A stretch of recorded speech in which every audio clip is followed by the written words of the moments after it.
All right, today we're going to do the Crustal Plate Movement Lab. All right. So what we're going to try to find out is how fast the Pacific Plate is moving and what direction the Pacific Plate is moving. And how we're going to do that is by looking at the Hawaiian Islands. All right. We'll look at how the Hawaiian Islands formed, and from that we'll figure out how fast the plate's moving in direction. All right. So,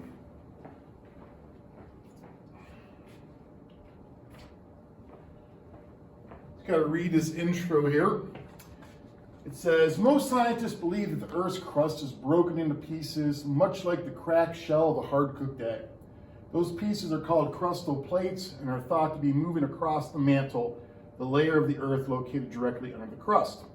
The diagram below illustrates how some scientists believe lines of volcanic islands are produced as superheated molten material rises upward from deep within the mantle.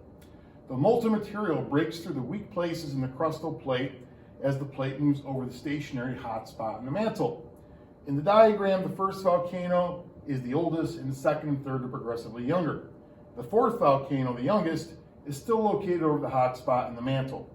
Volcanoes are formed in the ocean and form what is referred to as a chain of volcanic islands as their tops reach above the ocean surface. Using the idea that chains of volcanic islands are formed as the crustal plate moves over a hot spot in the mantle, it is possible to calculate the average speed at which the crustal plate is moving. All right, so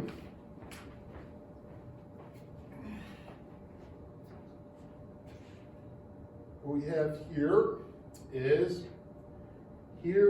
the hot spot right there in the mantle, and here's the crustal plate. So that stays in one location, and the plate moves above it, and it produces all these volcanoes. To kind of help you better visualize that, though, kind of imagine that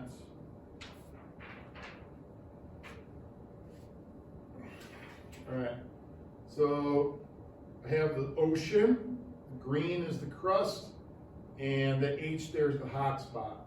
All right, now the hot spot stays in the same location. It's the crust that moves over the hot spot.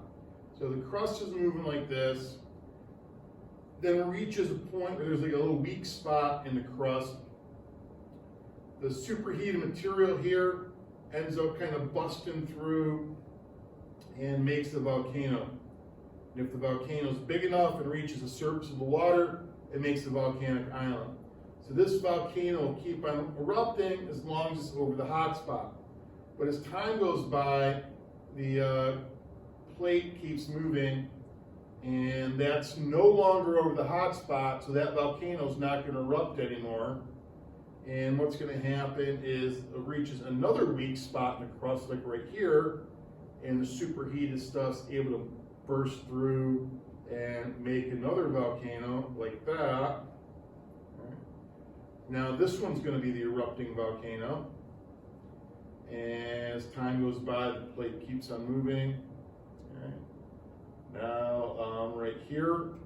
Now, sometimes the volcanoes weren't big enough to reach the top. Sometimes it might be a small volcano and stay completely underwater. But the crust keeps on moving, and it's going to create another volcano, and it's big enough it makes another island. All right. So these guys over here, these are volcanoes, but these are extinct volcanoes because they're not going to erupt anymore because they're no longer over the hot spot. This here is the volcano that's erupting right now, and I can make a prediction or an inference of where the next volcano would form or the next island would form. It'd be over here someplace. All right. Now, but what we're trying to do today is we're trying to figure out how fast this plate is moving. That's what we're trying to figure out, the Pacific Plate. And the formula for speed is distance divided by time, all right? So distance is easy enough, all right? If I just measure the distance between two volcanoes, that gives me the distance. Now, as far as finding the time, well, between igneous, metamorphic, and sedimentary, igneous rocks are the ones that are pretty easy to find the age of. you can take an igneous rock and do some radioactive dating on it and find the age of it fairly easily. So like if I find the age of the rocks on this volcano, and I find the age of the rocks on this volcano, and I measured how far apart those two volcanoes are, I could see how much time difference there was between this one and this one, and then the distance would be how far it traveled over that time. That would give me the speed, all right? And then I could do it for this one and this one, and that one, and so forth, and then I could figure out an average speed. So that's what we're going to be doing.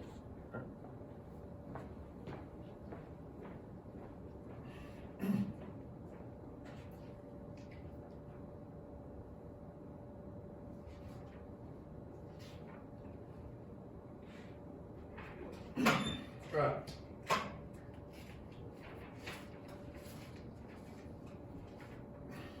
All right, so here's the Hawaiian chain of islands right there. It says, using the scale shown in the diagram, determine the distance between the 5 major islands and enter an answer in the appropriate spaces on the following data table. Measure the distance between the dots placed at the center of the major islands. All right, so what you got to do is, and I'm going to do the first 2 for you, and then the rest of it you got to do on your own.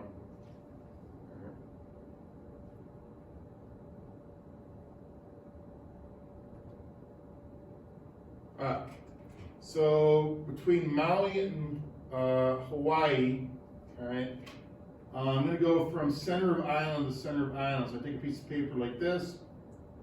I mark off the spot there, mark off the spot there, go to my scale, and those two are about 150 kilometers apart.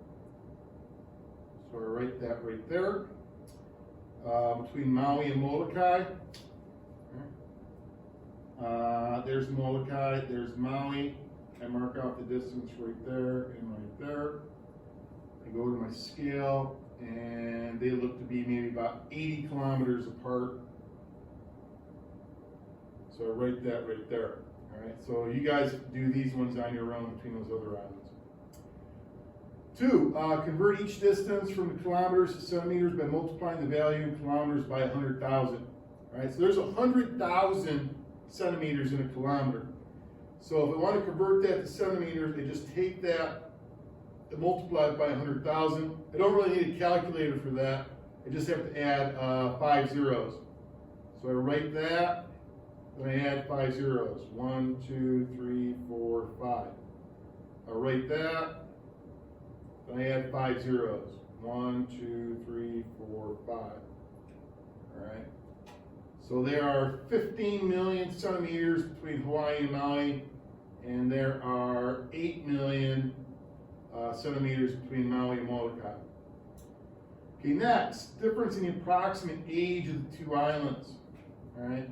So first off, for Hawaii and Maui, Maui says it's 1,200,000 years old.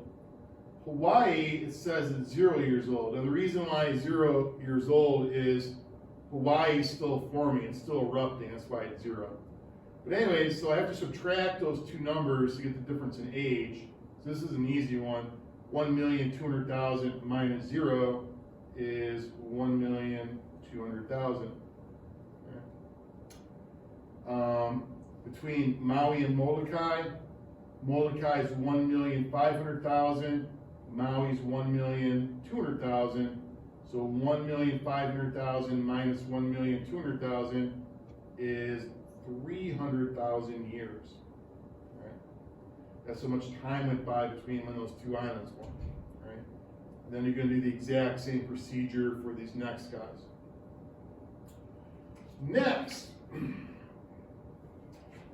it says, using the following formula to calculate the approximate speed at which the crustal plate was moving between the times that each of the islands formed.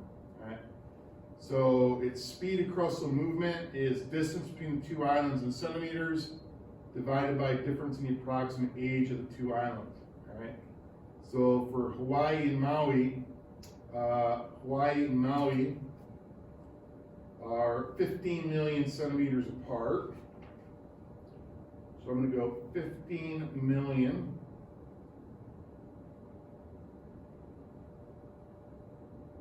divided by, and it's the difference in the approximate age. Difference in the approximate age is 1,200,000.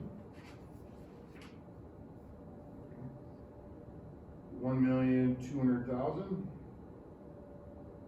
All right. So I do 15 million divided by 1,200,000.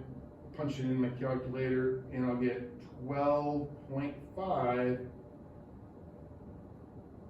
centimeters per year. All right, that's how fast it was moving between the time it created those islands right there. So 12.5 centimeters per year, not that much, but maybe about that far per year is how much it was moving. All right. Next, between Maui and Molokai. All right. So first up, distance between the two islands is 8 million centimeters. So I go 8 million centimeters over. And then the other thing on here is the 300,000 years.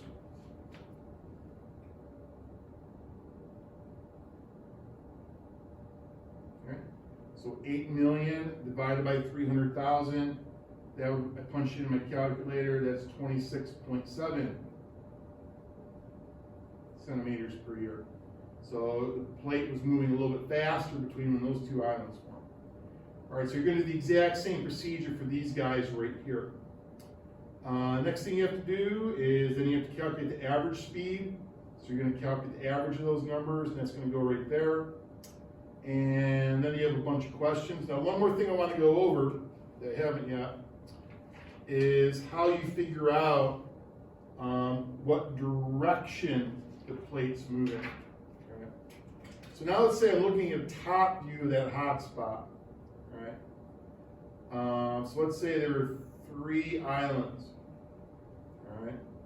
And I found out that this island here is the oldest, and this island here was the youngest. Right. Assuming that the top here is, assuming that way is north, if I wanted to figure out what direction the plate's moving, how I go about doing that is whatever the direction of the oldest island, that's the direction the plate's moving. So if this is the youngest and that's the oldest, that means the plate's moving to the north. And the reason being is because this island formed first, then that island formed, and then this one's forming right now. So the old island is north of the current one. So whatever direction the oldest island is, that's the direction the plate's moving. So you need that information to answer one of the questions as well. And that's pretty much it. So you just have the questions based on the lab, and then there's some questions based on the reference tables too. And that is that.